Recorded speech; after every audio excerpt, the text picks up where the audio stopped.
За тэгээд сонь сайхан юу вэ? Ном 50-да.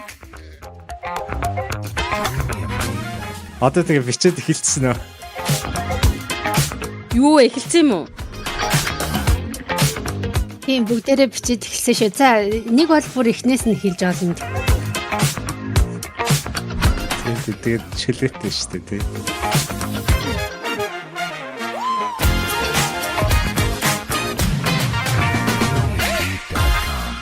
За сайн байна уу манайхаа ингээд манай өнөөдрийн Сэдэв базай подкаст маань эхэлж байна. Өнөөдөр бид нар Сэдэв базхаар дэлхийн өнцөг булан бүрээс 5 найзууд цуглараад байна. Би Тулгаа байна. Хойд Америкаас орж байна. Бусд нь өөрөөсөө танилцуулах уу? За сайн байцгаана уу? Пингу байна. Европын хаан нэгтээс оролцож байна. Сайн байцгаана уу? Укана. Би муу адилхан Өмнөд Америкаас оролцож байгаа шүү. Сайн байцгаана уу? Ядмаа Францаас оролцож байна. Сайн байцгаана уу? Сайн байна уу? Сахар байна. Скандинавын хаа нэгтгээс оролцож байна. Бид нар өнөөдөр шүүмжлийн талаар бацхаар цуглараад байна. Тэгээд хэдүүлээ шүүмжлийн талаар өөрсдийнхөө өнцгийг, бодлыг ярина. Тэгэхээс одоо юу гэдгийг энэ заавал хин нэг нь заах гээд байгаа биш, хин нэг нь сурах гээд байгаа ш. Зүгээр л бид нар өөрсдийнхөө өнцгөөс шүүмжлэлтийн талаар сэдв болгож ярилцах гэж байгаа. Тэгээд манай сонсогчд маань энэ сэдвээс авахын аваад, хаяхын хаяад, тухлан сууж, таашаан сонсноо гэж хүсэж байна. Yay! Сэдв эхэллээ. За бацх уу? Бази. За бацх. Сэдв эхлэхээс өмнө надад ганц хэлэх юм биш үү манайхаа. Энд одоо нөгөө цагийн зөрүүнээс болоод нөгөө орч чадаагүй бидний бусад нөхдүүд те тэднээс хаашаа. Тийм. Тийм шүү дээ. Найзууд орцож чадаагүй ч гэсэндээ танаас дэмжиж амжаа. Ее. Та нар ч ихсэн дараагийн дугаарт оролцох болно. Тэ нэрээ бас нэг манай онцлогч нь тэр те. Яг ингээд бид тав суугаад авахгүй. Угаасаа найзуудын энгийн яриа болохоор заримдаа орно гарна амжин амжихгүй гэдэг нэг тиймэрхүү тохиолдлууд байгаа шүү. Тэ. За, шүүмжлэлийн талаар бацх уу? За Сэдэв баз. За бацх. За, таад шүүмжлэлийг юу гэж бодож байна? Хүн ер нь хүмүүс чинь ингээд нэг амар шүүмжлэх дуртай штэ. Бусдыг ер нь өөрөөсөө бусад бүх зүйлийг ер нь шүүмжилж яадаг амтэн штэ. Тэгээд энэ шүүмжлэх гэдэг чинь одоо яг ямар учиртай зүйл юм? Тийм сайхан зүйл юм уу эсвэл сайнгүй зүйл юм уу? Шүүмжлэлч ер нь гол зорилго нь ер нь юмыг сайжруулах тийм зорилготой байх ёстой өстэй тий. Тэгээд энэ эерэг болон сөргөөр илэрч болно. Гэхдээ нөгөө маш ингээ логик одоо юу гэдэг нь тий бодтой юмд тулгуурласан тэгээд тэндээсээ дүн шинжилгээ хийхийг л шүүмжлэх гэдэг юм шүү тий. Тэгж ойлгосон шүү. Одоо нэг шүүмжлэл гэхээр угаасаа ер нь бол шүүмжлэл гэдэг нь хамгийн ихний хэлжинд бол шууд нэг буруу утгаар нь л орж ирээд байгаа байхгүй юу? Негатив сөрөг утгаараа шүүмжлэл гэхээр нэгээ шүүмжлэх ялгал үзэхтэй сөргөөр ингээ хараад байгаа. Тэ сая бас нийгэм бодчихсон шүүмжлэлгээ бодчихсон чинь нэг англи хэлэн чинь criticism critic гэд хоёр аваад байгаа штэ. Тэр хоёр хоорондоо өөр аваад байгаа. Өтөр хоёр чинь хоёулаа монголоор шүүмжлэл гэж бас орчод байгаа юм шиг байна тий. Харин би яг тийж бодчихлаа сая. Монгол юун дээр ч англи хэл дээр нэг constructive criticism гэж нэг тусдаа үг өгдөг тий үг нь тий. Тэрийг хилэнгүүд ингээ юу гэдэг хэлж байгаа юм арай нэг тусуулах гэж байгаа шүү. Болохгүй байгаа юм нааш гаргаад тэгээд тусуулах зорилгоор төвөнд нөгөө үнэ дээш нь шийдэх зорилгоор өгнөл өгдөг. Тэгсэн чинь Монгол болохоор яг тэр шүүмжлэлийг ялгаж гаргасан хоёр өөр үг байдгийн болов би бол сайн мэдэхгүй. Миний мэдж байгаа яг пингүүтэй ижилхэн шүүмжлэлэнгүүд шууд сөрөг утгаараа л орж ирээд байна. Тийм шүүмжлэл чи уул нь аливаа зүйлийг засаж сайжруулах га тухайн субъекттэй хэлж байгаа нэг тийм комент маягийн зүйл шүү дээ тий. Чи нэг иймэрхүү юугаа яачаа штэ гэх тэнгүүд зарим талаараа тэрийг нь хүмүүс нэг юм жоохон доош нь хийх маягтай, бусдыг муулах маягтай нэг тэр өөрийнхөө багтаавыг хангаж байгаа. Чи бол надаас одоо муу шүү гэдэг тэр нэг юуг нь мэдрүүлж багтааваа хангах гэдэг маягаар ашиглаад идэв юм шиг санагддаг шүү дээ. Энэ дээр найз нь бас нэг жоохон юу яасан уншсан. Тэгсэн чи тэрэн дээр шүүмжлэл, зөвлөмж, доромжлол, ёгтлол гэдэг энэ хэдэн үгнүүд жоохон ижлэхэн юм шиг энэ хэдэн үгнүүдийн ялгааг нь уншсан баггүй юу. Тэгээд шүүмжлэл бол ерөнхийдөө ингээд маш бодтой, факттай одоо юу гэдэг те бүх зүйлийг олон талаас нь харж үзээд дүн шинжилгээ хийхийг шүүмжлэл гэдэг байгаа байхгүй юу. Яг тэр нь болохоор сайжруулах зорилготой. Зөвлөмж нь болохоор тэр дүн шинжилгээнд тулгуурсан одоо нэг юу үр дүнгийг нь санал болгохыг зөвлөмж гэдэг байгаа байхгүй юу. Доромжлол бол мэдээж ойлгомжтой. Гутаан доромжлох сөрөг, дандаа сөрөг. Зөвлөмж нь дандаа эерэг байх хэвээр утга нь. Ёстой биш шүү. Би буруу хэрэглэжлээ. Байх юм байна. Ёгтлол бол ойлгомжтой. Дандаа урлаг соёлын байдлаар те хошигнол одоо тэр юугаар илэрдэг ийм өөр ялгаатай юм байна. Гэхдээ даанч нөгөө хүмүүс энэний ялгааг мэдгүйгээр одоо шүүмжлэл хийснээ гинт нөгөөх нь доромжлол болоод хуурчдаг ч юм уу те. Магадгүй нөгөө нэг доромжилж байгаагаа би чамд зөвлөж гин гэдэг ч юм уу те. Гих мэтчлээ ингээд ялгахгүйгээр ингээд айгүй хэрэгэлдэг юм шиг санагдсан.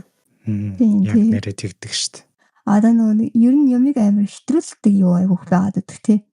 Одоо яг сайн хэлдгээр шүүмжлээд би зүгээр амар ингээд аргумент хараад би та нарыг шүүмжилж штэ гэсэн мөртлөө тэрэн дээрээ тэр хүн тэрийг тэр тухайн эсрэг талын хүнээ доромжлоод байна гэдгийг ерөөсөө өндийж харж чаддаггүй санагдаад байна штэ. Тэгэхээр энэ дээр ингэж бодсон надад манад нөгөө нэг манай Монголын боловсролын системд гэх юм уу да бас багаас нь яг энэ шүүмжлэл хэрхэн хийх вэ гэдэг одоо нэг тийм юм утга орон зохиолын хичээлтэн ч юм уу тий орох ёстой юм санагдаад байдаг байхгүй юу. Яг одоо миний байгаа би нөгөө энэ Европт нөгөө нэг 10 жил сурсан баггүй 10 жилд нь тэгээд Монголын 10 жилээс энэ Европын 10 жил ирээд сурангууд нь тэр нөгөө нэг утга орон зохиолын хичээл дээр нь бол баян нөгөө нэг аргумент гаргах тий ямар нэгэн үндэслэл гаргаж ирээд критик хийх гэдэг юмнууд нөгөө баян орж ирж идэг. Хэрхэн зөв аргумент тэгшүүлэх вэ? Хэрхэн зөв талаас нь шүүмжлэлийг ингээд гаргах вэ гэд байнгын мэтгэлцэн ч гэдэм үү эсвэл эссэ ч гэдэм үү те тийм хүмүүд амар их ордог. Тэнгүүд би эргээд ингээд бодонгууд ингээд Монгол толонгууд орж байгаагүй юм шиг санагдаад байдаг байхгүй юу?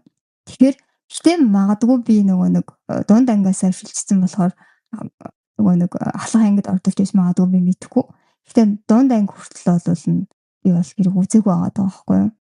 Тим анги гэдэр байхгүй баха. Гэхдээ айгу би бол надад өмнө санал нэгдэж байна. Тийм шимжлэл, critical thinking, шүүмжлэлтэй хандах гэдэг зүйлийг анханаас нь бүрдүүлж өгөөгүй. Ерөнхийдөө их сургуулийн системд ч гэсэн нэг сэдв өглөө бол за манай их сургуульд тийм байсан л да бусд нь ямарс мэдгүй. Нэг сэдв өглөө гэж бодоход тэр сэдвийг эргээд маш сайн цээжлээл өгдөөгүй цээжлэл эргээл яг тэр байдлаар нь хариулна. Өгөн зүрх ч юм уу бараг таслан зүрх юм бол алдаа болдог тий. Тэгж яхад Америкт очиж сурч яхад бол юунд багшийнхаа өөдөөс багш нь хичээлээ хийж дууссныхаа дараа за миний ярьж байгаа сэдвтээ санал нэгдэхгүй хүмүүс байна уу гараа өргөдөө гэд шууд ингээд нээлттэйгээр тэнгууд айгүй олон хүмүүс гараа өргөд би санаа зовоод нэг Монгол сэтгэлгээр юм гараа өргөх багш билж байгаа юм чинь дуугаа сонсох хэрэгтэй гэдэг тий. Тэгээд тэр том хүний өөдөөс чи юм хийхгүй гэл өөрийгөө загнаад чинь бүр амар олон оюутнууд ингээ бүр шууд таны тэр ч санал нэгдэхгүй байна. Яг гэвэл саяны сүүлийн гаргасан судалгааны тэн тал дээр миний уншсан хамгийн сүүлийн судалгаа бол зөрж исэн дүгнэлт нь өөр гарсан байсан. Тэгэхээр би яагаад таныг энэ судалгааг сонгож авсныг чи асуумаар байна энэ гэдэг амар тодорхой юм яриад хэлсэн. Би бүр гайхсан шүү дээ анх тэрийг хараад. Тэгэхээр Монголд бол тэр байхгүй бах уу? Миний мэдх би их сургуулийн систем хүртэл нь явсан. Тэгэж шүүмжлэлтэй сэтгэлгээг хөгжүүлэх тал дээр хийжсэн юм энэ бол нэг санахгүй байна.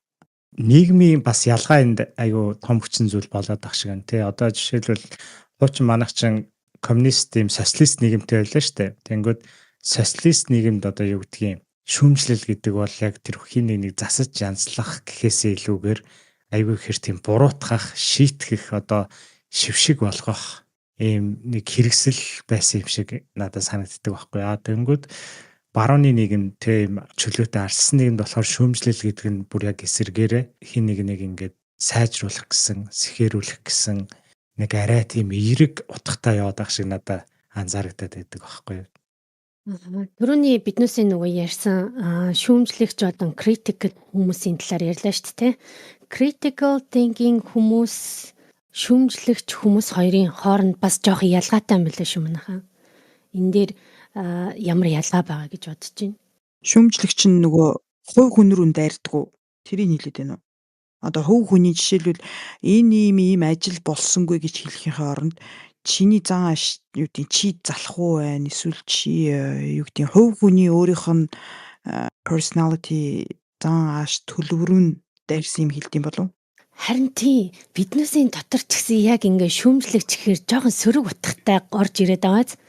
Гэтэл яг үнэндээ шүүмжлэгч чинь илүү өргөн хүрээтэй, илүү нөгөө нэг тухайн юмыг бүр ингээд олон талаас нь авч үзээд те яалтчгүй энэ гэхдээ нөгөө дүн шинжилгээ нь эерэг байцч болохоо аахгүй юу? Эргийг ч гэсэн шүүмжлэн гэсэн үг. Тэгээд юу нь болохоор critical нь болохоор зөвхөн тухайн сэдв юм уу тухайн юмынхаа одоо зөвхөн сөрөг талыг нь харж юу яадаг гинэ шүүмж хилдэг гинэ. Одоо зөвхөн сөрөг талыг нь л харна. Нөгөө шүүмжлэгч нь болохоор аль талыг нь олон талаас нь харна гэсэн үг. Тэгэхээр шүүмжлэгч хүн заавал critical thinking чадвартай байх хэрэгтэй гэж байгаа байхгүй. Тэгэхээр энэ хоёр нэг жоохон ялгаатай юм байлээ шүү. Тийм байна. Тэгсэн чинь одоо философи дээр болонгууд философи болон уран зохиол дээр critic гэдэг нь болонгууд нөгөө нэг гүнзгий задлаад юмыг ингээд тэнцвэртэйгээр аль талаас нь үнэлэх.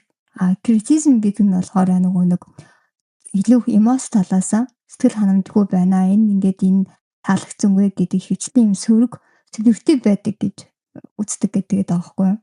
Тэр сая тэгэхээр зүрцэн гэсэн үг үү? Хоорондоо зөрүүд байна гэсэн үг. Үгнийхээ орчуулгаас болж байгаа юм болов? Монголд үгнийхээ орчуулга нь яг яаж орчуулагдж байгаа юм бол гэдгээс аюу шалтгаалх байхаа. Монгол үгэн дээр жишээл түрүүн чи хэлсэн шүү дээ уучка ёжлол юу гэлээ?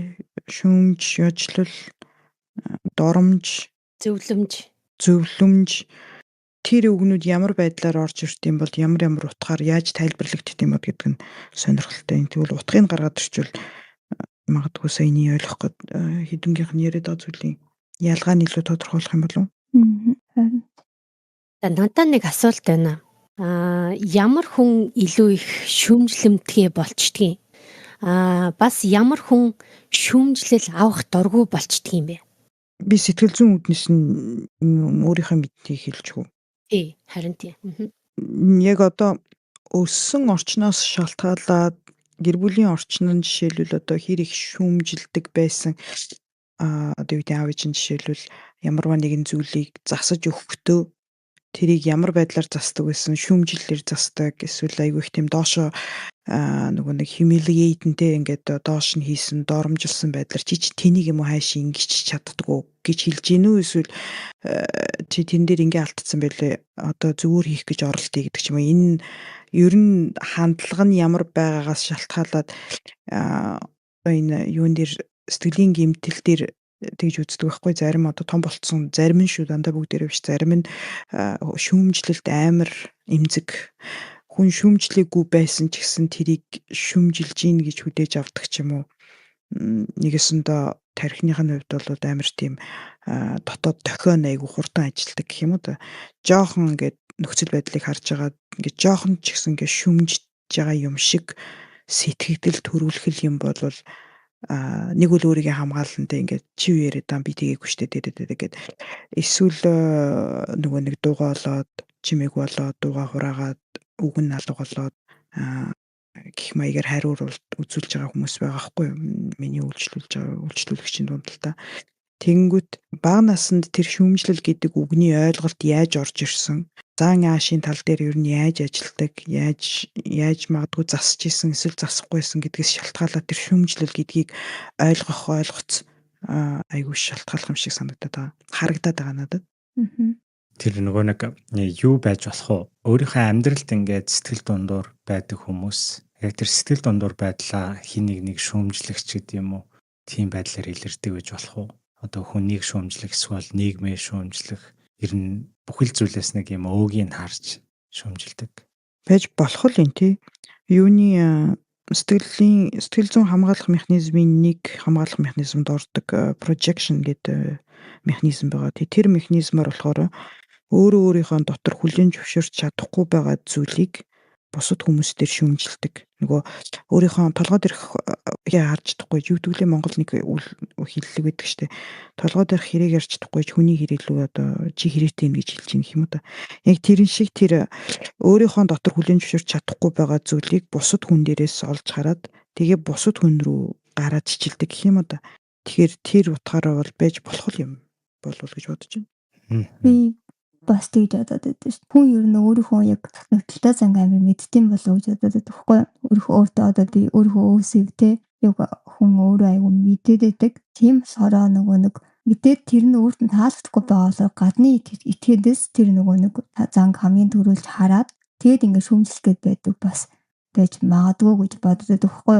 Тэгээд би өөрөө л хийсэн шинжилгээ штэ. Тэгээд би бол нэг жоохон тийх гэдэг юм. Би яг одоо өөрийнхөө нэг ийм занд би ингээм амар дургу гэдэг би амар мэддэг. Тэнгүүтээ ингээд гадны итгэдээс яг тэр миний тэр зан гараад ирэнгүүт ингээд бид хүнийг амар шүүмжлэх гэдэг ингээд жингэд штэ тэгээд штэ ингээд штэ гэдэг ингээд амар сан ингээд бүр ингээд өөрийн ихгүй л ингээд үүдэг амар сан тийм зан байгаад идэв. Тэр нэг ямар хүн шүүмжлэл авах дургу болчтой ингээд тэрнээр би яг юун дээр ядматаас амар санал нэг байна. Нэг ерөөхдөө ингээд багасаа нэг амар бүлээд өвчсөн ч гэдэм үү те ямар нэг ментал ч юм уу физикал ч юм уу ямар нэгэн байдлаар амар бүлээд өртөөд ямар нэг юм байдлаар хин нэг нь таалагдах гэсэн хүсэл одоо тэр хүүхдэд бий болно штэ. Тэгээд тэр болоосоо болоод дараагаас нь одоо юу гэдэг хүний зан аршинд нь өөрчлөлт ороод хин нэгэнд илүү ингээ мундаг байх гэж хичээдэг болно штэ. Бичиж нь яг өөрийнх нь дутагдaltaй зангийн хин нэгэн хүн ямар ч нэгт дормжсон байдлаар хэлж болно. Эсвэл зүгээр нэг энгийн яг ингээд фактыг гаргаж ирээдээ чи яг ингээд байна. Энд чинь болохгүй байна гэж хэлж байгаа шүүмжлэл байна уу? Эсвэл өвчи угаас иймтэй гэсэн аль нь жалаагүй аль нь яг нэг л утгаар тэр хүн хүлээж авна. Тэр хүн хүлээж сонсыг хүсэхгүй байгаа. Тэгэхээр тэрэнд хэлээд ямар шаардлага байхгүй. Тэгээд хүн яг тийм болчихдог юм шиг байна. Тэгээд тэрнээс гадна шүүмжлэлийг бас хийснээсээ шалтгааж бас хүн хүлээж авдаг юм шиг байна. Одоо ингээд надад миний яг татны хүн яг миний ингээд хуйлснаа байгаа үедээ намайг ингээд шүүмжлэн штэ. Чи ингээд байна гэж хэлж би тэрийг амар хүлээж авдаг. Хот нь ингээд олон хүний дунд танихгүй хүний дунд ч гэдэг юм уу нэг хүн намайг ингээд хэлэнгүүд ямар нэгэн шүүмжлэл миний өдөөс тавингууд тэрийг би ингээд хүлээж авдаг тэр хүн намайг ингээд дарамжилж гин гэж хүлээж авдаг. Нэг жоохон тийм юм бас над дээр ажиллагдаад байдیں۔ Нэр яг тийм шүү те. Нэр яг тэгж орж ирдэг те. Олон хүний дунд ингэж шүүмжлэл хэлэх эсвэл яг тусад нь өөрт нь хэлэх ямар нөхцөл байдалд яаж илэрхийлэх вэ гэдэг чинь яг тэр шүүмжлэлийнх нь зорилгыг нь тодорхойлцоод ах шиг байна. Тэр юуны өөрийнхөө дотор хүлээн зөвшөөрч чадахгүй юм а хүн дээр гаргадаг гэдэг тэр нэг сонирхолтой судалгаа хийгдсэн мэт.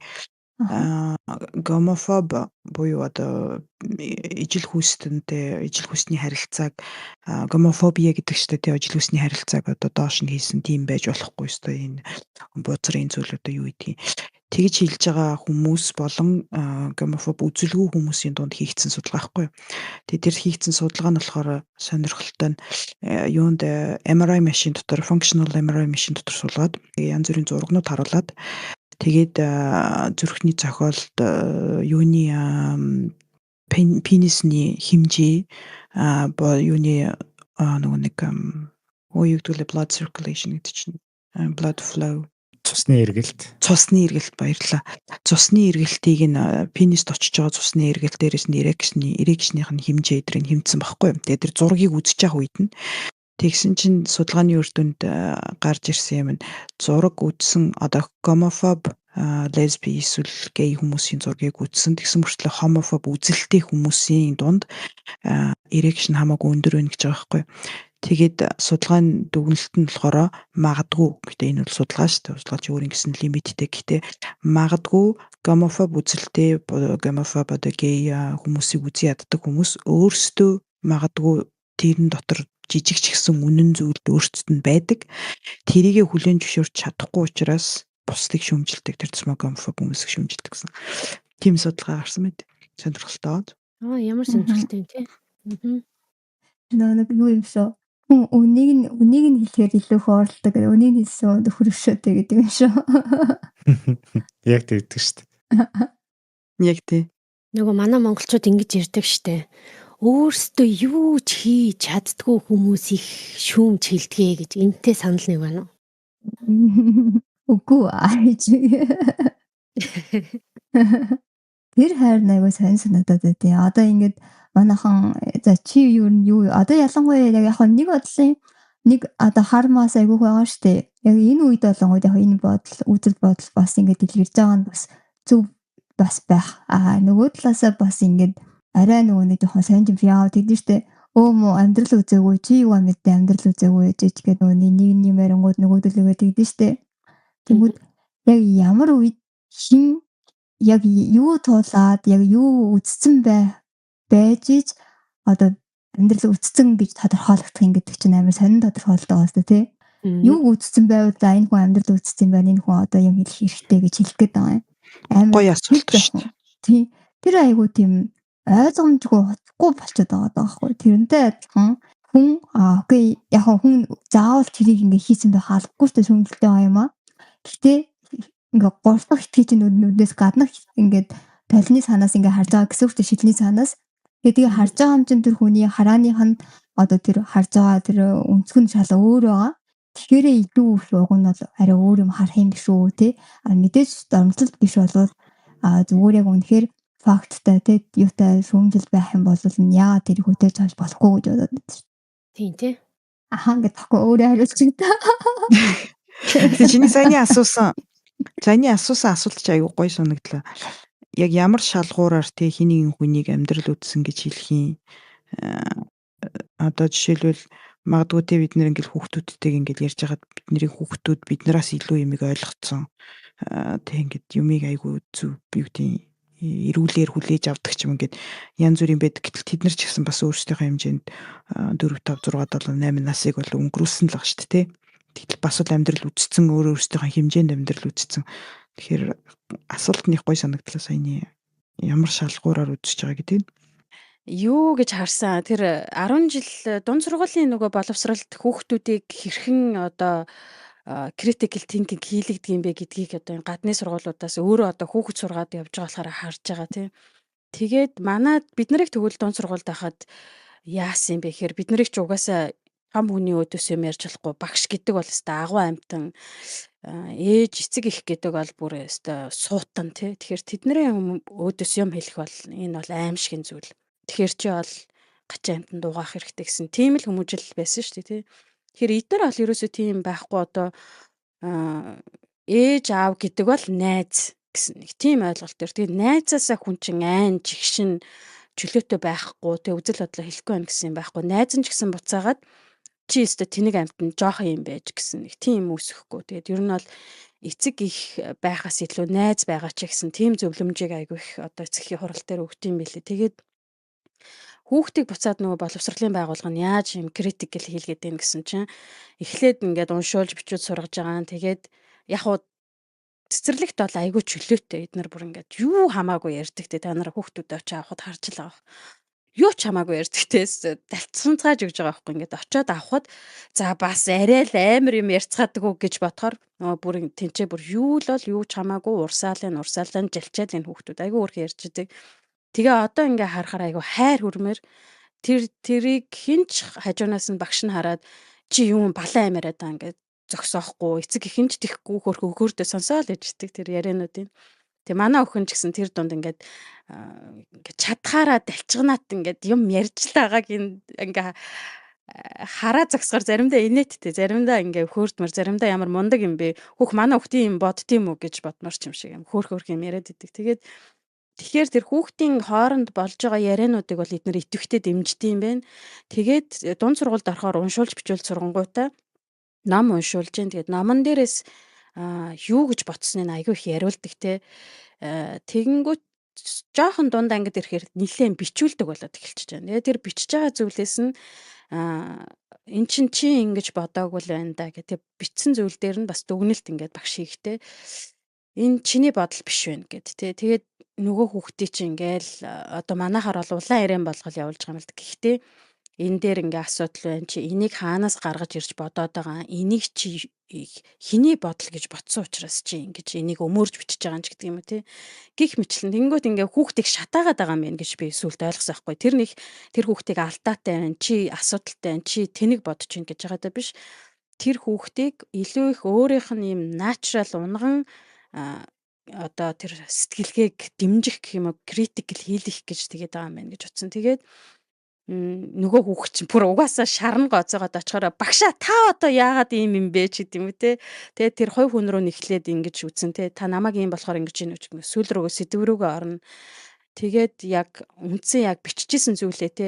Би энэ номыг эхлээд уншихад ингэж бодож исэн, дараа нь ингэж бодож исэн ч гэдэг юм уу те. Тэгэхээр энэ номыг бичсэн хүн бол ийм байсан ч гэдэг юм. Ингээд нээлттэйгээр тэр хүүхдийн шүүмжлэлийг багш нь сонсоод тэгээд тэн дээр одоо ингээд өстө жинхэнэ бидний нөгөө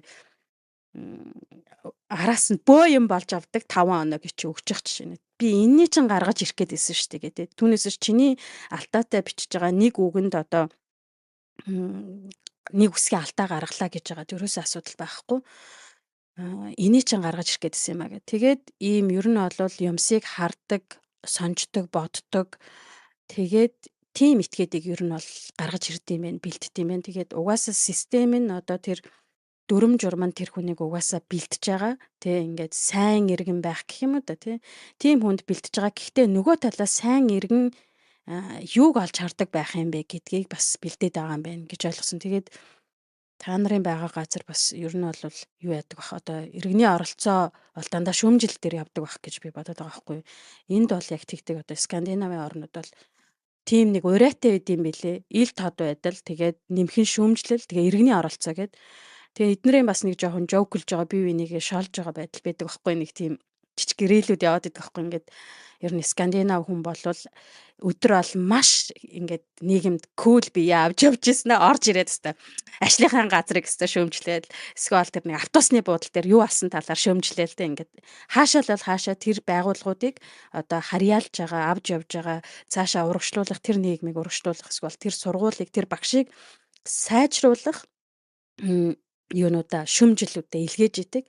Тэрийг буцаагаад одоо шийдсэн шүү. Энэ ингээд цаашаа ингээд явах болно гэдэг юм мэрэгдлүүд нь ирж идэг те таны шүмжлэлийг бид нар хүлээж авч байгаа.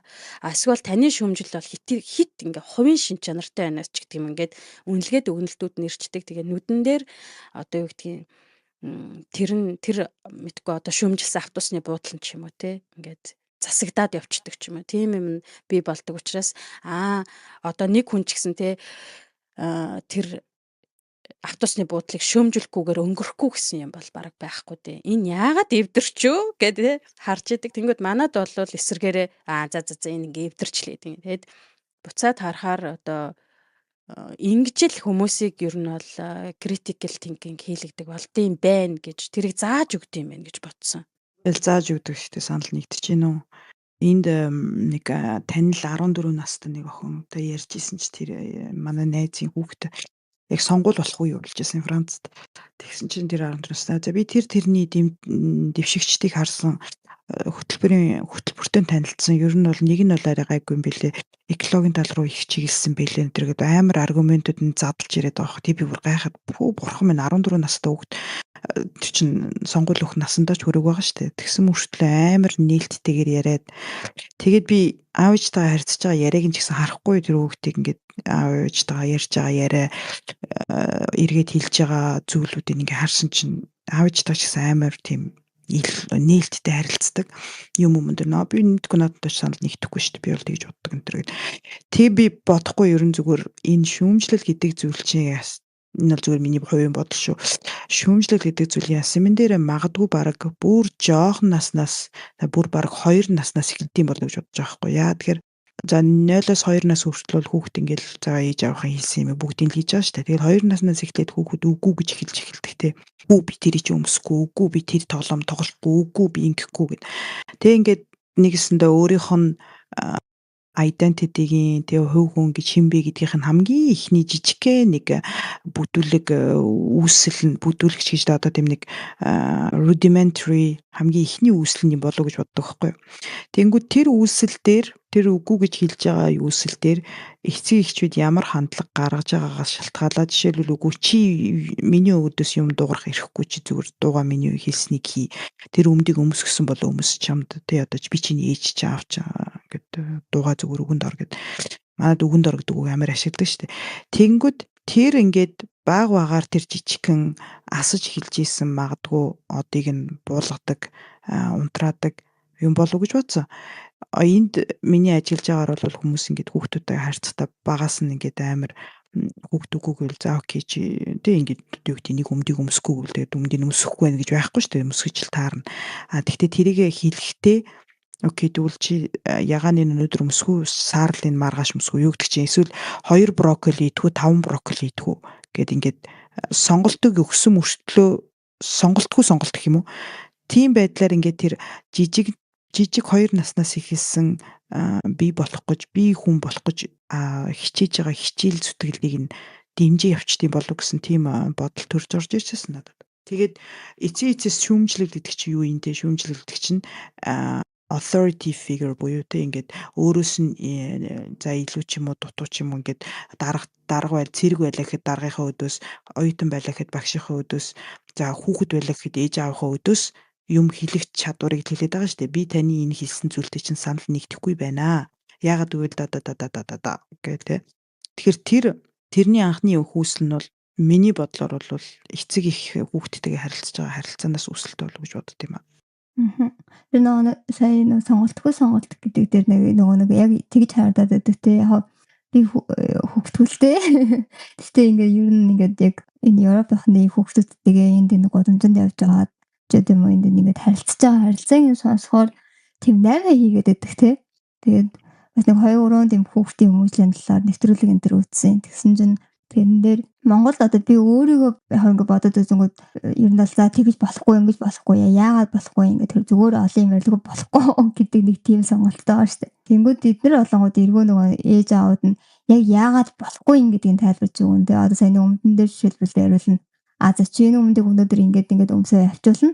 Одоо ийм юм болоод ингэнэ. Одоо чи өнөөдөр өмнөд өмсөхгүй яг бүх өмслөө гэхэд чи хүүхдийн талбай дээр очиод ингээд гадаа хүүхдэн байна. Ингээд чи даарад ингээд өвднөө гэд ингээд яг нөгөө хүүхдтэй чинь 2 настай ч хэлэхгүй 3 настай ч хэлэхгүй яг тэр хүүхдэд том хүн шиг харьцаад тэгэхээр бид нар нөгөө хүүхдтэйг ойлгохгүй гэж бодоод байдаг. Тэнгүүд хүүхдүүд чинь амар ойлгоод байгаа байхгүй юу? Яг би амар практик дээр мэдэхгүй л дээ тэр нөгөө нэг үзчихсэн нэвтрүүлгийг харангууд яг тэгээд байдаг. Тэгээ яг би нэг үеэлдүүдэрээ туршиж үзчихсэн. Яг би үеэлдүүдээ яг 2 3 настай батна яг ингээд том хүн шиг ингээд харьцдаг. Үгүй чи миний өмнө хурж болохгүй. Одоо ингээд чи би ингээд чиний одоо энийг юм чинь ингээд буцаага аваа явуул чи надад гомдох гэх. Гомдно гэх. Тэгээ тэрнтэй адилхан би бас гомдож байгаа байхгүй юу гэд нэг энэ төр гээд ярингууд амар за гэнгүүтээ бингүү ана би одоо энийг авчих болох уу амар хөрөнгө гуйдаг. Тэнгүүд бусад хүмүүсээс гуйхгүй зөвхөн надаас гуйдаг. Тэр нь ингээ харангууд хөөхтөд чи амар юм ухаатай юм байна штэ гэж би бодчихсон. Ядвал чи ер нь шалмас шүү дээ. Биднээс дотоо үнэлээд байдаг болохоос. Тэгэхээр тэр шүүмжлэл чинь тэгэл яг тийм байгаа сте одоо ээж аавынхаа үднэс чи миний хэлснийг дуугаа хий чамд хэлэх үг одоо байхгүй гэж хэлж байгаа нь хэмжээг нь насын томруулах юм бол ажилтан даргийнхаа өмнөөс би наадхандад санал нийлдэхгүй байна гэж хэлэнгүүд дарга нь юу гэдэг чи дуугаа чамд ямар ч ирэх байхгүй миний хэлснийг хий гэдэг яг ижилхэн принцип яваад байгаа сте. Харин тийм болохоор бид нэр яг тийм нэг хэрэгцээтэй баягаар талаар гэх юм уу эсвэл хэрэгцээтэй байдлаар ямар байдлаар хийн тийм шүүмжлэж сураагүй бах те. Тэгтээ хитрхи баригдмал тийм уламжлал нь манад давмгаалцсан болохоор гэх юм уу те яг нэг тийм нийгэмд ямар хүн таалагддаг вэ? Тэгэхээр хүүхдээ тгээ өсгөх чинь илүү амар юм байна гэж бас тэд нар сэтгэдэг байсан ч гэж магадгүй л хэл та одоо юу гэдгийг одоо хүмүүстэй сөргөөцөлдөх гэж хүлээж авч байгаа шүү дээ тэр одоо хэрвээ би энэ хүүхдээ хүний өдөөс юм ярьдаг хүүхэд болгочвол энэ хүүхэд ирээдүйд нийгэмдэр гараад алуулна бүлээдүүлнэ одоо тий доромжлуулна ч гэдэг юм. Тэгэхээр хүүхдээ хамгаалсандаа бас яг нийгэмд дуулууртай зүгээр ингээд аясаараа явж идэг тийм бүтээгдэхүүн гаргачвал миний хүүхдэд илүү аюулгүй байх гээд. Тэ яг удамжлалт одоо хүүхд хүмүүжлийн арга барил нь илүү ээлтэй гэж үзээ тэгж бас сонгодог байсан юм болоо ч гэж бодлоо сая. Тийм Одоо юу бах тий гэдэг хүүхдээ хамгаалах дуулуур үүднээс. тий хамгаалах үүднээс дуулууртай томоотой илдэг тий хүн болгонтой ингээд гэд ингээд нэг юу ч хэлж чадахгүй. Гэхдээ дотроо бол дандаа л гомдолтой л үлдэх л ах л та. Тийм хүнийг бүтээчгэд миний хүүхэд илүү аюулгүй амьдран ч юм уу. Тэгж бодоод тийм сонголтуудаар шууд хүүхдэд чи чимээгүй даруухан охин бай гэх тий. Бид нар ч одоо бүгдээрээ дотроо сайн охины синдромтой гэдэг байгаа шүү дээ. Тэгэхээр сайн охины синдромыг өдөөж том болгодог байсан гэж багтдаг л ах л та. Чи ингээл чимээгүй охин байх юм бол хөрх охин ч гэдэг юм уу те. Хин нэгнээс чи ингээ шүүмжлэл авахгүй л явах юм бол их сайн. Тэг чи шүүмжлүүлжил байвал айгу муу байна гэдэг ойлголтыг багаас нь тэр хүүхдүүдийн тархинд суулгачтай юм шиг байна те. Гэхдээ хамгийн гол нь манай Монголд яг тэрийг ингээд эн чинь сайн зүйл шүү дээ. Ингэж хэлж байгаа нь харин ч надад айгу хэрэгтэй. Би ингэж хэлүүлж байгаадаа баяртай байна гэдэг сэтгэлгээтэй хүн их ховор байдаг байх те. Одоо Америкт жишээлбэл хүмүүс чинь тэгдэг штэ зүгээр ингээд шүүмжлээд санал бодлоо хэлээд өг, комент хэлээд өг, бичээд өг гэл ингээл ревю бичих гэдэг юм чи амар бүр юу популяр болсон. Тэгээд ревю чи өөрөө тэр альва нэгэн бизнес бол хувь хүнийг урагшлуулж яадаг хамгийн том хүчин зүйлүүд нь болцсон. Тэгээд тэрийгээ бүр ингээ байнга уншиж яадаг. Тэгээд тэрэн дээрээ гарсан тэр комментууд, санал бодлоо тэр шүүмжлэлүүдийг яг ингээд засаад явдаг. Тэгэл ерөөсөө энэ Америкийн хүмүүс ч юм бол ерөөсөө шүүмжлээд коммент хэлээд гэдэг штеп. Манад болохоор бид нар эсвэл юу юм болов айгу тийм нэг юу гэх юм бэ. Тэгээ үгийн сонголтноос буруу ч гэж магадгүй айгу эмзэг хүмүүс юм болов сэтгэлийнхаа хувьд одоо Америк ч юм уу барууны оронд харахаар ингээ би бинийгээ бас тий янз янзаар хэлж байгаа байдал харагддаг штеп. Гэхдээ манайхаа илүү бас нэг тийм сэтгэлийн хат гэж хэлэх юм болов эмзэг байдал гэх юм болов тэрэн дээрээ илүү их одоо тэг хинээс ч юу ч авмааргүй байна тэг айгу добрый гэсэн л дандаа л юм сонсомоор байна гэтэл яагаад добрый гэж хэлсэнгүү вэ гэсэн нэг тэр хэсэг дээр ингээд эсвэл дотоод хүн нь айгу их добрый байх гатсэн чи добрый биш болчлоо тэгээд дотоод хүнтэй зөрчөөд байхаар тэгээд идэм болов одоо яа гэм л та надад олонгууд наад дээр ч юм бол нэг санал нийлэхгүй байна. Тэгвэл миний сая юу бодсон бэ гэх тэгэхээр оосаа бид нөгөө нэг багасаа бидрийг бол айгу хорцдог шүүмжил хэлж сураагүй хэлж сураагүй хүмүүс гээд бид сая өөртөө тодорхойлчлаа штэ багасаа. Тэнгүүд шүүмжил хүнд хэлж сураагүй болохоор одоо энэ одоо бидрийг одоо хармас гэдэг байгаа штэ. Одоо би ч гэсэн хармас нэг нь ах бодвол тэнгүүд бидний их гарч иж байгаа тэр аргумент нь яг тэр цэвэр шүүмжил байж чадчихна уу гэдэг амар том асуудал байгаа байхгүй юу. Одоо ихэвчлэн ерөнхий сошиал медиаг ингээ хараад үзэнгүүт хүмүүсийн хэлж байгаа шүүмжил надад бол голыг нь ондоггүй. Дандаа гадуур нь тэр хайрцны гадуур тойроод байдаг. Хайрцан дотор нь ороод яг цэг дээр нь хатагдаггүй. Зүгээр гадна талын 360 дахь асуудлыг очиж шүүгээд байдаг. Тэгэнгүүт чинь шүүмжил биш нөгөө доромжлол ёгцол юу гэдэг те тэр болоод хувирчаад байгаа юм шиг надад ихэвчлэн тэгээд байгаа юм байна. Тийм болохоор тэр шүүмжлэлийг бол хүн доромжлог бол хүлээж авах шаардлагагүй, ёсгүй гэж бодоод байдаг шүү. Тэгээд хүмүүс олонгууд нөгөө талаас хүмүүсээ нөгөө нэг намайг шүүмжлэхээ хиймээ ингээд одоо тийм юмнууд байдаг гэж бид яриад байгаа шүү. Тэд нар тэгж хэлэхээс бас аргагүй. Яагаад тэгэхээр шүүмжлэж ийн гэдэг доромжлоод байгаа юм чинь яагаад тэр хүн хүлээж авах хэрэгтэй гэж тий. Би тэрнтэй яг санал нэг чинь одоо жишээлбэл тий одоо аяг шинаа угаагаагүй гэж хэлхийг чи аяга ингээ угаачихдах уу гэж хэлэх нэг өөр нөгөөх нь нэг тийм сарказм маягаар тий чи чинь бас аяг угааж чаддаг байсан юм уу гэж хэлэх чи шал өөр штэ. Тэгж хэлчингүүтээ тэрийгээ юу гэдэг нь тоглоом байсан гэж хэлэх яг ясам дээрээ цаадахын хэлэх гээд байгаа тэр үг нь бол аяг шинаа угаагаад өгөөч гэдэг л үг штэ тий. Эсвэл тийм нэг доромж ёхтулсан доош нь хийсэн зүйлээ оруулчингуудаа шүүмж хүлээж авч чадахгүй. Одоо юу гэдэг би дээр клуб хаус дээр ингээд сонсож байхад нэг хүнийг ингээд айгу хэцүү зүйлээ ингээд амар олон хүмүүс юм ярьж байгаа байхгүй. Тэгсэн чинь тэр хүнд урдаас нь тэндээс айгаад тахтай чи айгаад байгаа юм биш үсттэй гэж хэлэнгүүд нөгөөх нь хөөх юмтай айгаад байна гэж хэлэхэд ч бүр хэцүү болчихж байгаа байхгүй. Тэгээд нөгөө хүнийгаа эргүүлээд шүмжлээд чи ч шүмжиж хүлээж авч чадахгүй юм сонсч чадхаа болчих гэдэг ч юм уу. Тэгэхээр яаж хэлж байгаагаас амар шалтгаалх байгаа. Ямар үг тэгэхээр тэр эмзэг гэхээс илүүтэйгээр ямар үгийг ашиглаж хэлж гин, ямар хэлбэрийг ашиглаж хэлж гин гэдгээс л шүмжлэл үү эсвэл ёгтлож доромжилж гин үү доош нь унгасан байдал байна гэдэг нь шалтгаалх болов. Тийм. Тэгээд шүүмжлэл за хэлмээр гэж болно те. Тэгээд гэхдээ энэ хүний надаа гаднах байдал нь дургу хүргээд байгаа юу? Өөрийнхөө эхлээд бас дургу хүргэж байгаа хэсгийг ингээд таньчих юм бол гэх юм уу та тийм. Энэ хүний царайн дургу хүргээд байгаа учраас эсвэл энэ хүний явдлан дургу хүргээд байгаа болохоор юу гэдгийг хувцсан дургу хүргээд байгаа болохоор юм уу? Тийм болохоор хэлэх гээд байгаа юм уу? Эсвэл яг энэ хүний ярьж байгаа зүйл нь эсвэл хийж байгаа зүйлд нь алдаа оноо байгаа учраас бид яг тэрийг сайжруулахын төлөө, засахын төлөө хэлээд байгаа юм гэдгээ бас хэлхээс өмнө, бичгээс өмнө ч юм уу те тэр комментиг бичгээс өмнө ер нь бол юу явах хэрэгтэй бах гэж бодож байгаа. Одоо би яг юм нэг анхан шатны шөмжлөгч болох одоо гарааг тавьж байна гэх юм уу те.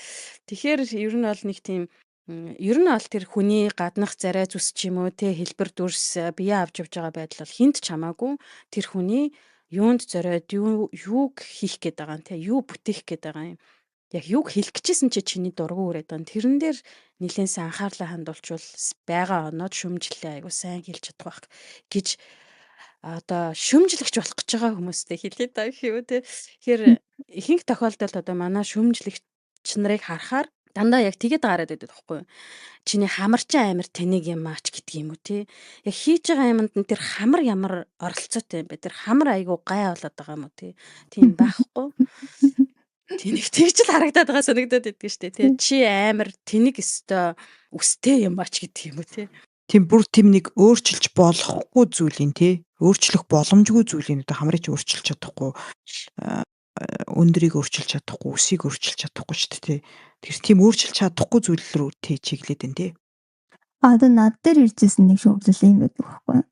Тэр нь одоо энэ дээр ч энэ подкастн дээр ч ирж магадгүй би тэгээ бэлтгэлтэй байгаа ч гэж. Тэр ямар тэнэг хоолойтой юм бэ гэдэг. Ямар тэнэг хоолойтой юм бэ? Нэг айлгүй хоолойтой хотлоо ярьж чадаад гэд. Тэр нь яагаад гэсэн бэ гэд би эхлээд ингээд шууд ингээд бодож байгаа хгүй. Яна би амар тэнэг болоод юм биш үү гэд. Тэгээ подкаст хийсэн нэг цагт хийнэ минэ гэд 5 жилийн өмнө бодоод хамаг юм бэлдсэн байсан хүн чинь тэгээ тэрнээс л болчихсон байхгүй юу. Тэгээд одоо энэ 5 жилийн дараа хийж байна. Баярлалаа. За энэ индустрид давтаа морил тэгээд би ихлэд нэг амар за би ийм л юм байна гэж бодоод юм яа хүмүүстэй ер нь ярьж мархаа болж болол тэгээдсэн чинь тэр хүн намайг шүүмжлэж байгаа болов нь ингэж шүүмжлэх хэрэгтэй байсан байхгүй. За чи нэгт өгөөд одоо уйлж байна. Хоёрт чи айгу хурдан ярьж байна. Тэ? Гуравт наа хөвчтөн болохгүй байгаа юм шиг байна. Яа миний нөгөө уцтай хөвцөдгөөсөн байхгүй юу? Аюутай байна чи. Тэгээд яриан айгу цаан сонсогддог. Ингүүтээ яг утсын санаас миний хоолой их нарийнхаа сонсогддог юм шиг байна. Тэгээд Монгол хүмүүстэй би яриаггүй амар өвдсөн байж байгаад монгол хүмүүстэй ярьсан. Тэнгүүд нөгөө байгаа орныхон хилцүү маягаас шалтгаалаад бидний ерөнхий ярих хэлбэр нэг жоохон өөрчлөлт орчдсон шүү дээ. Тэгээ жоохон өөрчлөлт ороод ингээд айгу хурдан ингээд яриад байдаг болсон байсан юм байлээ. Тэрийг яг тэгээд нөгөө би нэрээ муухай ярьдсан бахтаа гэж бодож явах үедээ бол ингээд надад намайг тэр хүн доромжилсан ч гэсэн яг би хүлээж авсан байгаа даахгүй. Тэгээд ингээд нэрээ юу вэ гэж дараа нь энэ юу намайг амар доромжилсан юм байна шүү дээ. Яагаад ч зүгээр чи ингэж дээ шүү дээ. Чи ингэдэм биш дээ гэж хэлж болоог юм бол те. Тэгсэн байсан бол нэг намайг тэр өвдөхгүй байсан те. Би нэрээ тийм байна. Окей гэж би хүлээгээд авчихна. Тэгмээд одоо би тэр хүний толгоонд намайг ингээд амар муухайгаар ирсэн муухай ихч гэж бодоод байгаа байхгүй. Нөгөөд надаас нэг бараг 20 ихчнийг ихчээсэн баха. Би нэг охинтой ч зөө те. Тийм хүн. Тэгээд ингээд би тэр хүндээ зүгээр л юм ярьжсэн. Тэгэхэд яагаад намайг ингээд алта юу гэх айгу муухайгаар хэлсэн юм аа нэг яасан ч л нэг айгу манай нэг ихчнэр айгу муухайгаар хэлсэн шүү дээ. Тэгээд би бүр ингээд ямар сайн юм бэ гэж бодоод тэгчээд яг ингээд болж байгаа манай монголчууд ер нь нэг юм жоохон атаарт гэх юм. Жоохон юм ширүүн хүмүүс юм байна да. За тэгээд ингэж шүүмжлээд шүүмжилчээд одоо хүнийг шүүмжилж авсангүй чи ястаа нэрээ би чамаас өвчгөн чамдилж хаа чи сонсохгүй байна гэж хэлэх нь одоо зөв ч юм уу буруу ч юм уу те яг тийм бодол хойдоо орж ирж л. Үнэ. Тэгэхээр тэр явж ер нь тэр хүн хин нэг шүүмжилж гин үү эсвэл доромжилж гин үү эсвэл доош нэх гээд байна уу гэдэг дээр тэрийг нөгөө хүлээж авч байгаа хувь хүн л өөрөө айгүй сайн юу байх хэрэгтэй юм шиг одоо юу гэдэг мэдлэгтэй нураад байхгүй те зүгээр л тэр хүн хэлж байгаа зүйлээс нь авах юм аваад хайхын зүгээр хайч чаддаг тийм л байх хэрэгтэй юм шиг надад санагдаад байдаг шүү. Тэгэхээс одоо энэ намайг тэгээд хэлчлээ ингээд оромжилчлоо гэл ингээд сэтгэлээр унаал эсвэл гомдлоо ингэхгүйгээр зүгээр яг тэгэл 5 жил хамаг юм хаяалаа. Тий тэгээд нөгөө бид нар ухаасаа бусдыг нийгмийг өөрчилж чадахгүй шүү дээ хин нэг те тэр хүн ямар хандлагаар ч хэлсэн бэ. Тэгэхээр бид нар тэндээс зүгээр л авах хэрэгтэй юм аваад хайхыг хайх хэрэгтэй юм шиг байгаа. Нөгөө юу гэдэг лээ жингийн тэмээ явж л байдаг жингэр нохот хуцчил байдаг гэдэг шиг яг нэг тиймэрхүү хандлагатай л байх хэрэгтэй юм шиг байна. Миний бод. Би бол ёстой гэж хэлэхээс илүүгээр зүгээр тийм байхыг хичээх гэж хэлэх юм уу. Тэгэхгүй болохоор ёстой гэчихээр нэг тийм айгүй тийм нэг юу гэдэг strict шаардлага те энэ шаардлагыг л хангах хэрэгтэй гэдэг. Хүн болгон өөрсдөө магадгүй чадлаараа л хичээгээл явжлаа байх л та өөрсдийнхөө чадах юмараа. Тэгэхээр би чамтай санал нэг байна. Тэр мэдлэгтэй байх хэрэгтэй гэдэгт амар санал нэг байна. Ямар зүйлийг доромж гэдэг, ямыг одоо сарказм гэдэг, ямарыг шүүмж гэдэг, ямарыг одоо зөвлөмж гэдэг гэдгээ мэдэх тусмаа нөгөө хүнээс ирж байгаа зүйлийг жишээл одоо юу гэдэг те химпингүү одоо тэр ихчтэй дахиж дайралтах юм бол уучлаарай те таны ярьж байгаа чинь таны өөрийн чинь та одоо юу гэдэг interpretation вэ штэ те чиний дуу хоолойн дээр суйрлаад өөрийнхөө өмнө магадгүй туулсан зүйлүүдийг шимж тавьж агаад ийм дуу хоолойтой хүн болвол айлгүй байдаг ийм дуу хоолойтой ярьдаг хүн болвол одоо юу гэдэг чиний чамруу хэлсэн тэр үгнүүдээр л өөрийнх нь толгойн дотор л тэгж боддог л байх л та тодорхойлтно. Тэгэхээр тэр хүний яг ясамын дээрээ тэр хэлсэн үг нь магадгүй тэр хүний өөрийнх нь ойлголт чамтай огтхон ч холбоотой биш. Тэгээд чиний тэр хэлсэн надад их гоё санагдаа тэр чи дуугаа чанга хэрэгтэй байна. Тэ үгээ тод илэрхийл эсвэл микрофоноод өөрчил гэдэг ч юм. Тэд нар чи ингээд нэг тийм өөрчилж болох үз өөрчлөлт хийж болох үз ядаж л чи дараагийн удаа ярьлаа гэхэд юун дээр ажиллаж болохоо мэдээд тэр conversation-ыг ярилт харилцан ярнаас салж явж штэ. Тэгэхгүй жишээлбэл ямар ч тийм өөрчлөлт өгөх боломжгүй зүйл чи муухай байна гэж хэлэхээр тэ муухай нэг яг юуг нь муухай гэдэг байгаа юу гэсэн үгийн юун дээр би яаж өөрчлөх вэ би яаж тэрэн дээр ажиллах уу гэдгийг ямар ч тийм заавар зааг зөвлөмж өгөхгүй ингээд хүнийг хайчиж байгаа байхгүй тий. Тэгэхээр ёстой гэхээсээ би зүгээр бүгдээрээ л чаддаараа л явж байгаа. Тэгэл улам чадаал улам ингээд гоё подкастаараа дамжуулаад мэдлэг мэдээлэл өгчих юм бол өөрсдийнхөө мэдгээр өгчих юм бол шүүмж гэж юу юм яож гэж юу юм дуруука юунуудын тодорхойлтууд нийлсэн шүү дээ. Тэрийг бол би толгой дотроо бодоол явж ямар санагдлаа. Тэр бас юун дээр надад нэг ийм сонирхолтой юм ажиглагдчихсэн. Та хэд анзаарсан ийм дотны хүмүүстэйгээ дот нь одоо юу гэдэг ихнэр нөхөртөөгөө ч юм уу эсвэл гэр бүлийнхэнтэйгээ их жахтайгаа бид нар ингээд жоохон ч гэсэн жижигхэн ч гэсэн амьдралаа өөрчлөхийн төлөө ч юм уу амьдралдаа хувь нэмэр болохын төлөө ч юм уу хөтөлцөд нэг юмны төлөө явцгааж л байгаа байлгүй дээ. Тэгэхээр тэн дээр ингээд дотны хүмүүс ихэвчлэн нэг зүйлийн төлөө зорж байгаа. Тэгээ тэрийг ингээ илэрхийлэхээр заавал орилж болохгүй те ингээд дээрээс доошо харилцаа үүсгэж ингэж хэлж болохгүй. Тэгэхээр бит хоёрын ч юм уу бидний зорж байгаа зүйлд хин нэг маань алдаа дутагдал гаргаад ч юм уу хин нэг маань жоо хоошо суугаад байгаа ч юм уу тийм үзэгдэл бий болонгууд ингээд хилээд одоо ингээ урагшлахгүй ч юм уу эсвэл өөрчлөлт авчрахгүй ч юм уу ямар нэгэн оролцоо бий болохгүй ахаар тэнд ингээд яаж одоо хоошоогоо өөрийгөө татаад гэх юм уу тэр одоо жигсаалаас өөрийгөө хоош нь татаад аваад гараад байгаа их тийм юм би нэг сонио саяхан анзаарсан хгүй. Тэгсэн чи тэр нь яаж ингэнгүүт ингээл буруугаал өгье гэж байгаа байлгүй дээ. За надад л буруугаа өгчихгүй юу да гэл тэгээд ингээд ингэж хоошлоод байгаа юм биш тэгэнгүүт нөгөө урагшлын ч юм уу те энийг ингээд жоохон өөрчилчий ингэж одоо гэр бүлдээ шинжилэл авчирч гэдэг юм уу хоёлаа бүгдээрээ энэ юмны төлөө явж байгаа гэд хэлж байгаа хүн нь шууд дууга хураадаг ч юм уу түрүүний ядмаг хэлдэг шиг дууга хураах, тэнд оролцоо бий болохгүй байх, ер нь холдох за ер нь буруу зүйл би хийгээд байгаа юм шүү гэж дахиж нэг нэгтлэх те. Би ер нь ингээ хүсэхгүй байгаа хүнийг ч юм уу те хүмүүсийг хүчлээд байгаа юм шүү гэсэн нэг тийм юм гарч ирд юм байна гэж ойлгосон байхгүй. Тэгэхээр сонсож байгаа тал нь ихэнх тохиолдолд одоо дотоодын иргэн байна л та. Манай талын хүмүүс дотоодын иргэд байгаа учраас яг тэгээд шууд чагсаалаас гардыг мэн гэж ойлгосон. Тэнгүүт нөгөө чи яагаад чагсаалаас гараад байгаа юм бэ гэд хэлэхээр тэгэл миний л буруу болдог ш. Надад л ингээл өгчүүл. Тэгэл яах. Тэгээд ингээд шууд бамбаа барьдаг тийм одоо дүр зураг байдаг учраас хүмүүс ихэнх тохиолдолд гэр бүлийнхэндээ бас ямар нэг юмыг хэлэхдээ нэлээ хаашаа суудаг гэж магадгүй гэж би харсан, бодсон. Тэрийг та нар юу гэж бодож байна? Чи миний буруу болгож байгаа учраас тий ингээд ийм амархан байгаа учраас тэгэл тэрийг л хийлдээ гэд. Тэнгүүт дахиад ингээ өөр дээр ирээд би чи юуны төлөө зорж илээ энэ хүнийг яг буруутгаад дуусгаад намнаад тий доош нь хийгээд дуусгах гэжсэн бэлүү? Эсвэл гараа хөдөлцөөд хүүхдүүдийн төлөө ямар нэг юм хийх гэж илүү эсвэл гэр бүлийнхэн төлөө эцгийнхээ төлөө ямар нэг юм хийх гэжсэн билүү гэхээр уул нь яг тийх гээдсэн байдаг. Тэнгүүт эсэргээрээ хэлснээрээ тэр хүнийг буруутгаад дуусгаад намнаад доош нь хийгээд тэгээ тэр хүнд ямар нэгэн ял тохоод буруутан болгоод дуусгах тийм процесс болоод өнгөрч байгаа нэг тийм сонин үзэгдэхгүй харагдахгүй тийм одоо юмыг харсан. Тэн дээр та нар юу гэж бодож байна? Уул нь бол зорилго нь тухайн асуудлыг сайжруулах зорилготой байлаа шүү дээ тий. Тэгээд тэр асуудлаа хэлэхэд нөө хүлээж авч байгаа хүн доромжлол мэд ойлгосон юм уу тий? Угаасаа л доромжлоод байгаа юм биш. Тэрээс тэр хүнийг сайжруулчих гэдэг утгаасаа биш.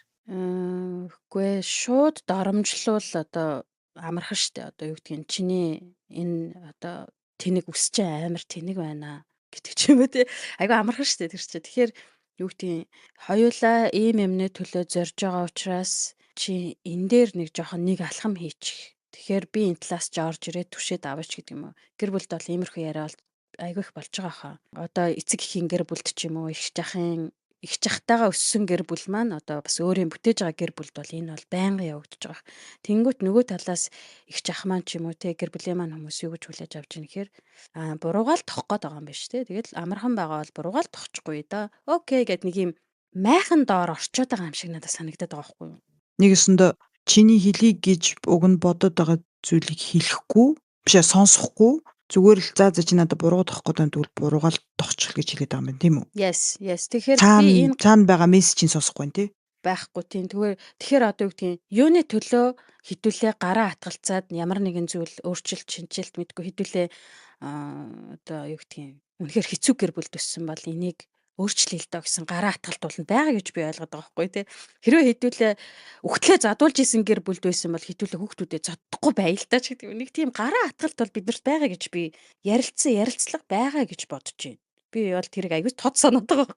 Тэ хідүүлээ одоо сайжрыг хідүүлээ одоо энэ үе дээрээ ингээд хүүхдүүдтэй ийм зан характер гаргахгүй байж гэдэг юм те хүүхдүүдээ илүү их өөрсдөөс өөр хүн байлгаж гэдэг юм. Тэн дээр бол гараа атгсан гэж ойлгож байгаа томчуудын хувьар.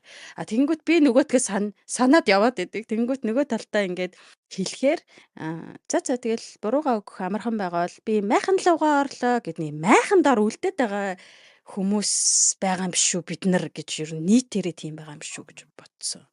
Хариуцлага хүлээмээргүй байна гэсэн үг тий. Бага бах уу зөндөл байгаа л. Би нэг ийм нэг сонио юм зүхтаагаад байгаа тэр хэлбэрийг тайлбарлах гэж бүр мангар удчихлаа тий бүр өстө зөндөө бодлоо. Ойлгож байна. Даагаад байгаа гэдгсэн шүү дээ. Зүгээр зүгтаалагчиж болохгүй мó гэдэг байхгүй юу? Би бодлоо өөрөө нөгөө зүгтаагаад байгаа хүнд нь орох гол байна л та. Тэгээд нөгөө би хууны одоо хүмүүжлэр хөгжлөрч төр гэж бодоход нөгөө ямар нэг аливаа хүний ямар нэг юм туулах хэрэгтэй ч гэдэм үү туулаад авах юм гэдэг юм хүлэн зөвшөөрөх нэг тийм цаг хугацаа байгаад идэм болов уу гэж бодод байдаг хгүй. Гэлээгээд нөгөө бас бүр ингээд сонжраад байж болохгүй л дээ. Тэгээд яг тийм байна уугүй юу тэр хүн хизээ за би утгагүй хүлэн зөвшөөрнө гэхдээ одоохондоо над зарай л их байгаад байна. Би жоохон амраати гэд байна уу? Эсвэл бол үнэхээр тэр хүн хизээч энийг угаас би надад хизээч хүлэн зөвшөөрөхгүйгээр шийдсэн байна уу гэдгийг бас харж үзэх хэрэгтэй болов. Тэгээд нөгөө сая зүгээр хэлж байхад нөгөө доромжиж ойлгоод гэдгсэн шүү дээ. Тэрэн дээр бас тэгэл нөгөө бидний хүүхэн болгоны нөгөө ойлголтын нөгөө цэг нь ингээд өөр байгаад дээр л асуудал үүсэж байгаа юм болов гэж бодлоо. Тэгээд тэгтээ тэргүй нөгөө найзууд битгийл өвчтөө ахтуу нэг гэр төссөн хүмүүс болохоор нөгөө шал өөр эдэн шүү дээ. Ойлголтын хэмжээнд өөр байгаа, ойлголт харах үнцгэн ч өөр байгаа. Тэгэхээр тэрэн дээрээсээ бас бодоод өөр байдаг баха. Саяны хиний хүүхэн дээр зүгээр нэг бодож исэн юм л гэсэн. Тэр хариуцлага хүлээх гэдэг чи өөрөө бас амар том сурах ёстой бас нэг магадгүй подкастын CD болох юм болов. Одоо бид нар чинь төгсхийн ч төгсгүн байхгүй зөндөл алдаа хийж байгаа. Тэр алдаа хийснийг хин нэгэн хүн одоо миний өмнө гарч ирээд ядмаа чи тэн дээр алдлаа гэд хэлэх юм бол тэрийг сонсоход тийм амархан биш шүү дээ. Амар тийм юу гэдэг тийм таатай тухтай сайхан зүйл биш шүү дээ. Ер нь бол тэгэхээр тэрийг яаж сонсох уу? Алдаагаа яаж хүлээн зөвшөөрөх үү? Алдснаа хүлээн зөвшөөрөө зарим хүмүүс нөгөө нэг гимшил тэгээд нөгөө юу хоёр ичхүүр хоёр нь ингээд айгүй ичхүүр нь айгүй тод гарч ирээд нэгэсэндээ хариуцлага хүлээчих юм болвол тэгээ би энэ дээр ингэж алдсан би ингээд буруу юм хийсэн ингээ хүлээн зөвшөөрчих юм болвол тэр чигээрээ тэр хүн нь өөрөө ингээд үгүйсгдэгч гээд дотор нь гэтэл гэмшил гэдэг чинь бол тэг би ийм малдаа хийсэн тий одоо тэг би эннийхэн төлөө уучлалт гуйж байна. Тэгтээ тэглээгээд одоо би гэж хүн нөөрэ ингээд тэр чигээрээ хар болохгүй гэдгээ дотроо мэдж байгаа учраас тэр уучлалт гуйх ч юм уу тий хариуцлага хүлээх тал дээр магадгүй аюу гайгүй яваад байдаг. Гэтэл хэрвээ тэр гимшил яллах тэр мэдрэмж ичхүүрийн мэдрэмжийг амар их багтаа авсан юм би энийг буруу хийсэн гэдгийг хүлээн зөвшөөрчвөл тэр чигээрээ харуулчих гоо тэгвэл хин ч харуулъя гэж хүсэхгүй шүү дээ тий. Тэгэхээр магадгүй тэрнээсээ айгаад магадгүй тэр мэдрэмж дотор нь гарч ирээд тэм нэг харалчих гад хав харуулчих гэдэг болохоор тэрийг өөрөөсөө цухталгуулад байгаа юм болов. Тийм байна. Тэгтээ бас ингээд дахиад ингэж бодогдчихээ. Ер нь яагаад ингээд яг нэг юмны төлөө байгаад байгаа юм гэсэн одоо юу гэдэг би ингээд тийм гэр бүлийнхэнтэйгээ гараа барьснаа одоо юу гэдэг нэг одоо тэг гэр бүлтэй одоо бид нар хуучин цагт ингэж амьдарч байсан бол гэр бүлтэй одоо ийм байлахгүйгээ гараа барьсан тий би тэгхгүй гэж болно шүү дээ та нар гэр бүл бай би тустай гэдэг авч байгаа тэсгүй яг өөрийнхөө бүтээж бий болгож байгаа гэр бүлтэйгээ ингээд бас юм ярьсан байна шүү дээ тий хоёлоо ийм гэр бүл бүтээя хүүхдүүдийн төлөө одоо өөрсдийнхөө хүүхд насны тиймийг тулуулах гэж гэдэг юм ярьсан тэгээ тэрэндээ ингээд айгу үнэнчээр зүтгээд идэг бас үнэнч биш байж болно гэж ингээд бас солиорч болно гэхдээ одоо ингээд яалтчгүй тэр чин түрүүний ядмагийн хэлдгэр нөгөө хариуцлага нь байгаад байгаа учраас нэг нь ч юм уу нийт нь ч юм уу тэр яг ингээ хариуцлагаа нэхэд шөмжлээд тий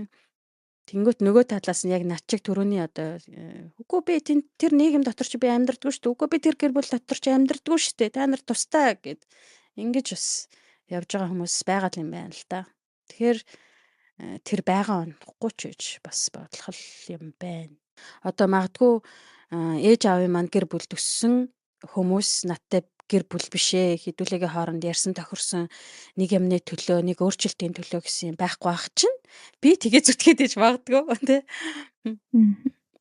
Түрүүн бас би нэг трама гэх юм уу юу гэх нэг хүмүүжлэлтэй холбож байгаа тэгээ болцсон. Тэрэн дээр нөгөө миний хоолон дээр нөгөө яригдсан асуудлаартай ямар айлгүй гэдээ орж ирсэн ингээд тэрэн дээр бас ингээд надад амар ингээд юм юу байсан нэг айлгүйгээс хамаргуун дээр гэдэг нэг монгол үг гэдэг штэ. Тэгээ нэг айлгүй юмтай хүн хамгийн муухай гэдэг нэг тийм хүмүүжлээд штэ. Тэр бас амар зохигцсон санагдаад үгүй. Тэгэл shit намайг айлгүй өгчлээ штэ. Нэг айлгүйгээс хамаргуун дээр гэдэг амар бодчихсон. Гэтэ юуны тэр нөгөө шүмжлэл дээр ямар шүмжлэлийг яаж хүлээж авах нь бас энэгшлийн төрлөөс аягүй шалтгаалх байхаа. Жишээлбэл энэгшилтэй юутай хүмүүс нөгөө нэг avoidant талын тий одоо үгүйсгсэн төрлийн энэгшлийн төрөлтэй хүмүүст бол шүүмжлэл гэдэг зүйл амар амархан нөгөө нэг атак мэдрээд байдаг байхгүй юу. Ингээд жоохон юм хэлэх юм бол шууд атаканд орчдөг. Орцсон юм шиг мэдрээд идэг. Тэгэхээр ямар төрлийн энэжлийн хэлбэртэй байна гэдгээс бас шалтгаалаад сонсож байгаа хүн нь бас юу яаж сонсох уу гэдэг нь бас шалтгаалх болов. За тэгвэл ер нь шүүмжлэл гэдэг чинь ерөнхийдөө хэлж байгаа болон хүлээж авж байгаа тал аль нь жоохон мэдлэгтэй тий. Энэ яг энэ хүнд яаж тусах вэ гэдэг ч юм уу хэлж байгаа зүгээс те үгийн сонголт өгүүлбэрийн бүтэц эдэр дээр хүртэл маш сайн анхаарах шаардлагатай талаар бид сая ярилцлаа те өнөөдрийн ерөнхийдөө ярьсан зүйлүүд нь биднес бага насны шүүмжлэлийн туршлагаас хамаарат те тэрийг байнга авж байгаа өгж байгаагаас шалтгаалаад тэр нь насанд хүрсэн үедээ тогтдгийм байна гэдгийг ойлгож авлаа. Тэгээ мөн адилхан хизээ хин хаана яаж хэлж байгаагаас шалтгаалаад шүүмжлэл нь ингээд өөр байх магадaltaй юм байна гэдэг талаар бас ярилцлаа тийм. Тэгээд яг эндээс яг ярьж байгаа бидний зорилгочин болонгууд тэгээд нэг ахаа аваад хаяад тэгээд миний өнцгөөс болонгууд нь яг зөв шүүмжийг бүгдээрээ хэлж сураарай тий. Тэгээд зөв шүүмжийг бас хүлээж авч сураарай. Тэр заавал дормжлол байх албагүй тий. Бас ингээд өөрөөсөө алдаадаа тотогчлоо занг засчихвэл бидний ирээдүйд нэг пингвин амир пингвин version 1 2 гэдэг ингээд апдейт хийгээд явж шүү дээ. Тэрөө шиг бүгдээрээ апдейт хийгдээд явахын төлөө дэлхийн зах зээл дээр өөрсдөө хүн бий болохын төлөө бүгдээрээ шүүмжлэлээ зөв хэлж сураарай. Шүүмжлэлээ хүлээж авч сураарай. Гэж шууд санаачихгүй. Тийм тэгээд бид нэр ер нь хүмүүсийг ингээд шүүмжлээ зөв хийлч гэдэг юм эсвэл ингээд чи доромжилж гин гэж угаасаа өөрчилж чадахгүй. Тэгэхээр нөгөө зүгээр л өөрөөсөндөө хинээс юу ч ирж болно, ямар ч юм ирж болно. Зүгээр тэндээс авахыг аваад хаяхыг хайж чаддаг тийм дадалтай, тийм чадвартай болохын төлөө л ер нь хичээх нь зөв юм байна гэж би ойлголоо шүү дээ. Тий, хэлж байгаа хүний үүднээс ч гэсэн тий одоо шүүмжил хэлэх гээд байгаа бол төрүүлээд юуны төлөө гэдгээ их төрүүлж бодох хэрэгтэй юм шиг байна тий. Юуны төлөө юм одоо гараад явсан чи гудамж ч муухай болохоор хэлэх гээд байгаа юм уу? Эсвэл бол яг тэр хүний ярьж байгаа байдал нь ч гэдэг юм уу бие авч явж байгаа байдал нь дургуг чи хүргээд байгаа болохоор тэрний төлөө юм уу гэдэг юм. Юуны төлөө, ямар өөрчлөлтийн төлөө гэдгээ бодож жогоод би энэ нийгэм дотор амьдарж байгаа учраас эсвэл би энэ хүнтэй амьдарж байгаа учраас тэр юмны төлөө би энэ ингэж хэлэх ёстой юм байна гэх. Тэгээд тэр дарааллаа үсгэжүүл илүү амар болох юм болов уу гэж бодож шүү. Тэгэхгүй замбраагүй тий уул нь ингээд нийгмийг жоохон өөрчлөхтэй хүүхдийнхаа сургууль руугаа явах одоо замыг аюулгүй байлгахын төлөө юм хэлж байгаа нэрийтлэр тухайн одоо тэр хотын захирагч ч юм уу мэдгүй хороо дүүргийн хүн ингээ тайлбар өгөхөр те энэ өстө бүдүүн ямар юм ч гэдэг юм. Энэ мэн бол ингээ шал өөр чиглэл барай явчихж байгаа харагдаж байгаа. Тэгэхээр юуны төлөө тэгээд угаасаа бүгдээрээ өөрчлөлтийн төлөө те. Тэгэхээр юуны төлөө гэдгээ ботчоо шүүмжлэх гол байгаа айгуу сайн олж харах юм болоо гэж бодож шүү дээ. Айгуу гарын авлага өгөөд байгаа биш шүү. Шүүмжлэрээ гэдэг юм шүү. Тийм тэгээд энэ подкастыг сонсож байгаа хүмүүс ч гэсэн мэдээж айгуу сайн комент бичих байх гэж бодож байна. Тэгээд бидрийг айгуу сайн шүүмжилж комент хийжээрэй. Бид нар тэгээд тэр комментын дундаас чинь авахыг аваад хаяхыг хаяад улам илүү сайжраад явах болноо. Тэгээрээ шүүмжээ харамгүй хайрлаарай тий. Чадах доромжлол биш бол шүүмжлийн сайхан хүлээгээд авнаа. Яа тэгвэл ингэж дуусахгүй юм уу? Тэгээ яриад лавал угаас нөгөө дуусахгүй бүгдээрээ ингээл ураад гараад бүх сэдвүүд хоорондоо холбоотой болоод эртдээ янз бүрийн яаж л нөгөө 5-5 хүн байгаа болохоор 5 өнцгөөс өөр юу үзэл бодлоо гаргаад яриад байна. Ерөнхийд нэг юм дүү байна. Өнөөдөр ингээд бүгдээрээ айгүй гой өөр янз бүрийн үнцэг гаргаж шүүмжлэлийн талаар ярьлаа. Тэгээд эндээс бас би ч гэсэн айгүй олон өөрийнхөө харж байгаагүй үнцгүүдийг олж харлаа. Магадгүй энэ подкастыг сонсож байгаа манай сонсогчд маань ч гэсэн энэ шинэ үнцгийг олж харсан байгаа гэж найдаж байна. Мөн адилхан та нар одоо нөө шүүмжлэлийнхаа өөрсдийн бодлоо бас доор хуваалцаж болно тий. Тэгээ бидэнд эргээд подкастын хувьд сайжруулахар зүйл ажиллах шаардлагатай юм байвал хуваалцаарай. Доор комент хэсэгт шүүмжлэлээ үлдээгээрэй. Баярлалаа. Тэгээд өөрчилж боломоор зүйлийн төлөө өөрчилж болох үс зүйлийн төлөө дуураарай. Түүнээс ш одоо миний дуу хоолойг бол өөрчилж чадахгүй. Уучлаарай.